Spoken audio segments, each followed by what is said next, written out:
nag-try po ako mag-solo sa rank. Tapos, gusto ko mag-mid. Talaga nagpilit ako mag-mid kahit na may gustong mag-mid. Kasi lagi akong roamer. Ayan, chinecheck ko pa yung mga ability ng mga kasama ko kung ilan yung mga points nila. Pero wala namang kaso yan. Kung napipil mo, may papanalo mo yung laban. So, sa akin din, mas mataas yung ito na nga yung nangyari.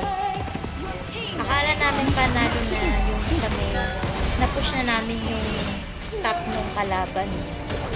Biglang yung dalawang kasama namin nandun pa pala sa base namin. Tapos yun na, talo kami. Dahil nag-try naman kami lahat na mai-push namin lahat. Hindi namin alam kung sino may kasalanan o na yung saan kami nagkulang. Siguro sa push din. Ayan. Ayan yung pagkakaiba. Kahit ginalingan mo, ganun pa din. Tapos, sinabi nung Hanabi na kalaban na intro boys nga daw kami. So, ito yung nag-hope ako. Solo player din ako. So, dito, wala akong kalaban sa mid.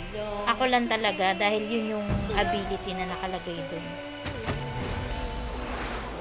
So, dito, hindi ko rin alam kung mananalo ako eh. Basta ang alam ko, kaya kong mag-mid lane. Ayan, nanalo nga kami dito sa mid. So, yun. Pareho namang maganda yung game. Siguro sa picking lang talaga. Picking lang ang pinagkaiba ng ML tsaka Hawk. Yun lang.